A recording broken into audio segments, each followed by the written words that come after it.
I am currently standing on a hill here in Pikeville, Kentucky, visiting the grave of Octavia Hatcher. Now, Octavia Hatcher is probably not a name that you recognize unless you are familiar with this story. Until recently, I was not familiar with this story and was surprised to learn of all the details. And I will say this, based on what I have read and what I have researched, this is without a doubt my creepiest cemetery visit ever. Now, the story of Octavia, it's a complex one. She was married to a fellow named James Hatcher, which was a wealthy businessman here in Pikeville, and she had an infant son named Jacob. And unfortunately and tragically, Jacob died as an infant. Well, this really had put Octavia's life into a tailspin. She slipped into a deep, dark depression and eventually fell into a coma and never woke up. Well, never woke up above ground. Here is the monument for Octavia Hatcher. Octavia's husband James was so grief-stricken over his wife's passing that he had this statue built and shipped to him. I believe it was from Italy.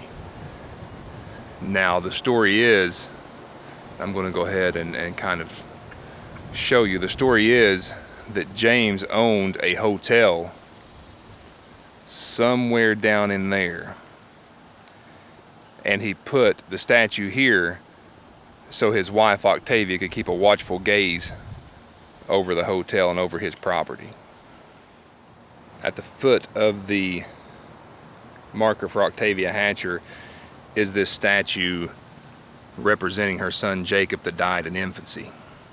Here's the marker for James Hatcher, and you can see that James is buried at the foot of Octavia. And you know, I have heard tales and stories before of someone that's overcome by grief, so overcome by grief that they never recover, slip into such a deep, dark depression that the recovery process never happens and they pass away. And a lot of times it's attributed with a broken heart. And, you know, that's what people thought happened to her. She fell into a deep, dark depression, eventually went into a coma and passed away. Now, that was the thought and the idea until similar stories in the community started occurring. So in the late 1800s, around this time that this happened, similar stories were occurring. There were people that were falling into comas and staying asleep and not waking up for days. But after so long in these comas, people were starting to wake back up. And apparently what was going on is the heart rate was slowing to such a point that breathing was almost indistinguishable. You couldn't tell if someone was alive or dead, so they were just assumed dead. Well, during this time, there was a sweltering heat wave. And, I mean, embalming wasn't really a practice at the time. So instead of letting the body linger, they would perform a quick burial. And after the other people started coming back to their senses, that's when James feared the worst. So James began wondering, could this be a possibility? Could it be a possibility that she was in such a deep coma that she appeared to be dead? And if that was the case, and she did come back from that coma, is there a possibility that his wife could have been buried alive? So the story goes that once James made the realization that, hey, my wife could have actually been buried alive, he actually hired the job done to exhume the body. And what was supposedly found is absolutely harrowing. So when the body was exhumed and the casket was opened, there were indeed signs of a struggle on the inside, leading to the fact that Octavia had indeed been buried alive.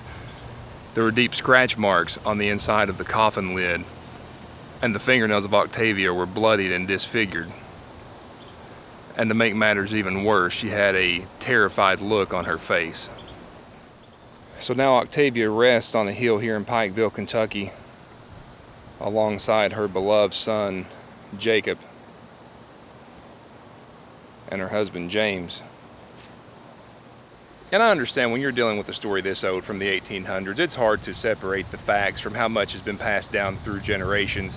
I will say this, as far as newspaper articles and things like that, there's nothing to back the story up, but this has been passed down through generations, and the stories have remained fairly consistent. So, you know, as far as exactly how true this was, as far as how much is true, how much is dramatized, there's no way to know. But I do know this: there is a fantastic story here that illustrates the history of Pikeville, Kentucky, one that's been passed down through the generations here at Pikeville. I hope you enjoyed the story, and who knows? I mean, I wasn't there when it happened, but there were witnesses who say this did indeed occur. So I really appreciate you watching the video. Check me out on Facebook, Instagram. Please like, subscribe. I greatly appreciate it. Thank you.